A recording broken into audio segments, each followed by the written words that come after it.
Oh, this story is sure not to be problematic. The movie begins on a small island off the west coast where a photographer named Samuel roams around taking pictures. We noticed that most people he takes pictures of are sleeping in random places. As it turns out, a strange crisis has hit the island 3 days ago. People started falling asleep out of nowhere in the middle of a car ride, inside a sauna, and even while swimming underwater. That guy's dead. At first the observers were simply confused, but they soon found out that the ones who slept would not wake up, almost as if they were in a coma. Several doctors and researchers have come to the island in the past 72 hours, but no one has found a cure to the unique pandemic. By now all the permanent residents of the island are asleep, the lucky ones in their homes, some at work while others are in the grocery store or in their cars. Their bodies are functioning properly, except anytime they are moved from the original place they fell asleep their pulse goes abnormally high. An interesting thing about this situation is that the phenomenon doesn't affect those who were not a permanent resident of the island prior to the occurrence. Hence, scientists have established a camp and put tags on every sleeping human on the island to keep track of them. Currently no reporter is allowed in the infected zone, but Samuel has somehow managed to sneak through the border amidst the chaos. While on the adventure, he enters a bus full of sleeping passengers to take pictures. He discovers a woman holding a live goldfish and decides to take it with him. In the bizarre circumstance, Samuel feels like the fish is his only friend and he talks to the animal. Accordingly, sometime later they end up at a house which looks good enough to spend a few days in. Samuel cautiously walks in to find a woman sleeping on her bed. Her name is Stella and she was one of the lucky last ones to fall asleep. Samuel avoids invading her privacy and stays in the other room, not realizing that the researchers are outside his house guarding the area. Since everyone conscious has been asked to leave the island, he is afraid he will be punished if found. The following day Samuel dreams of going to the grocery store and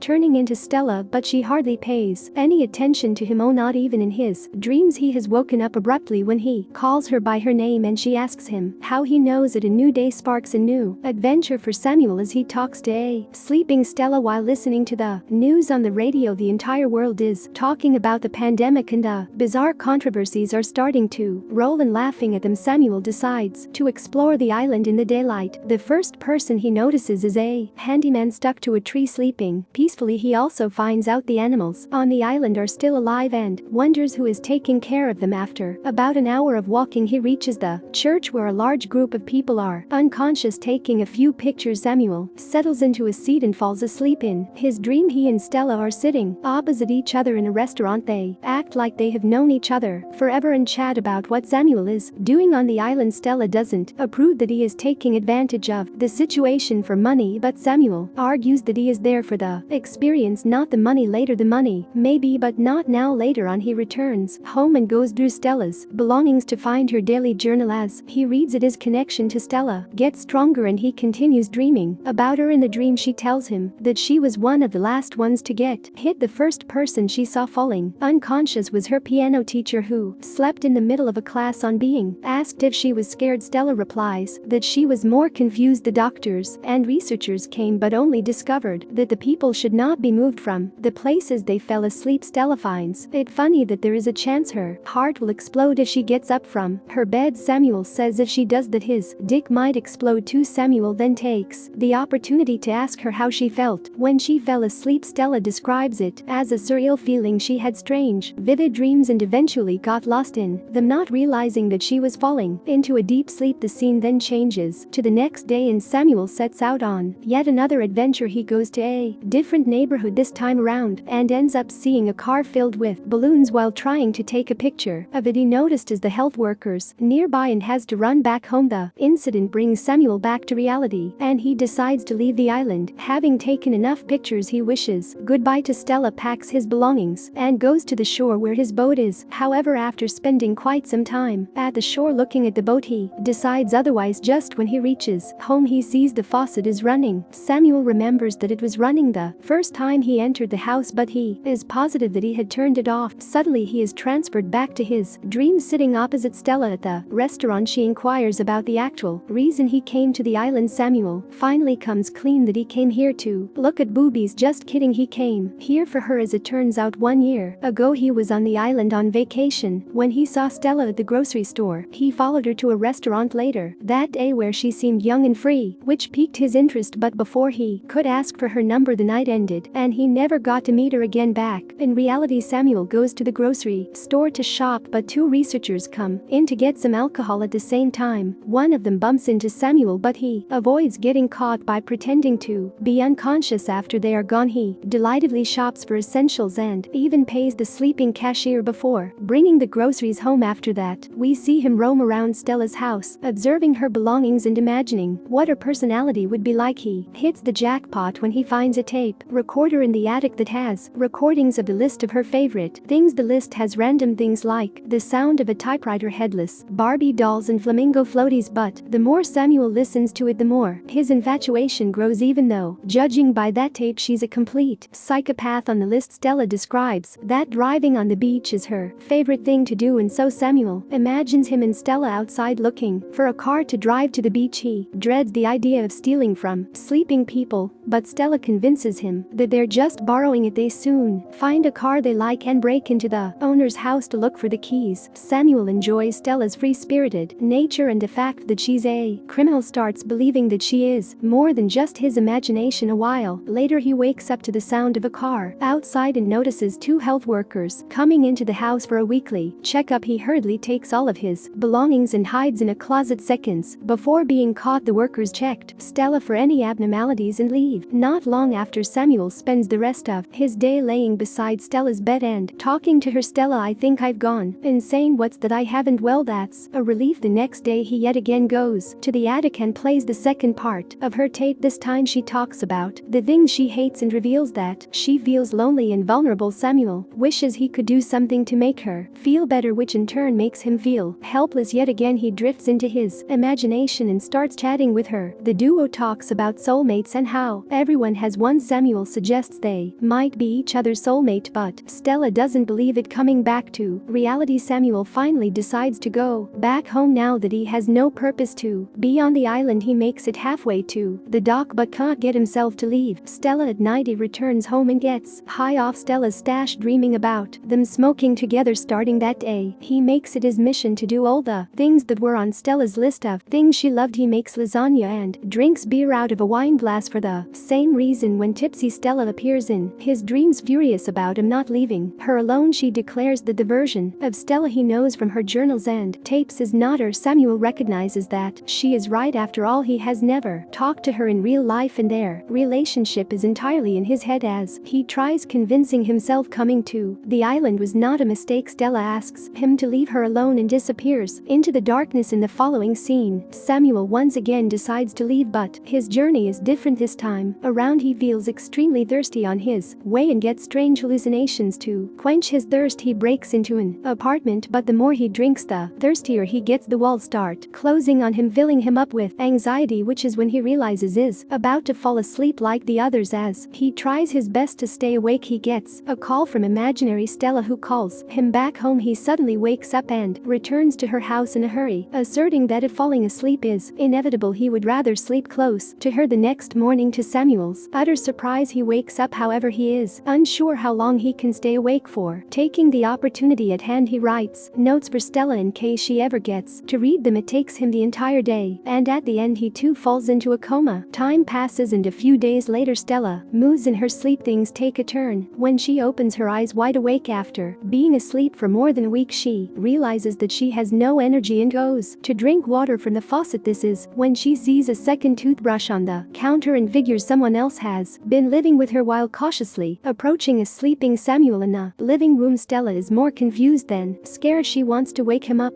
but gives up after a few tries. The house is filled with random objects she likes, like a Barbie without her head and a giant flamingo floaty. Stella is pleasantly surprised to see them, but it washes away as soon as she finds out Samuel read her journals and listened to her tapes. In a fit of rage, she hits him several times and discovers the notes he wrote for her in them. He apologizes to her for listening to her tapes and assures her that she is like everyone else. He tells her feeling lonely and building up a defense system is okay, but asks her to be herself. The notes overwhelm Stella as she figures out that the stranger in her house knows her inside out, and she too feels like she has known him forever. In the next few days, she gets several dreams with Samuel. In them, they chat about his likes, dislikes, fears, and responsibilities, as he did with her in his dreams, even though they have not even met each other in real life. Stella knows they are connected, hence she takes care of him like he did to her. Then comes the morning when Stella wakes up later than usual to a pleasant surprise. Samuel is no longer on the sofa he was sleeping on. The two meet each other in the kitchen for the first time, but to them it feels like they are lovers reuniting after decades. Samuel introduces himself and shakes hands with her, delighted to know that she is just as happy to meet him. In the final scene we are brought back to the bus where it all started. The woman whose goldfish Samuel had stolen wakes up from her sleep and we see that she now has two fishies in her hands instead of one. This movie brought to you by Chloroform, except for a few people back in London. Subscribe for more videos like this, turn on notifications and leave a like to help the channel out. Thank you for watching.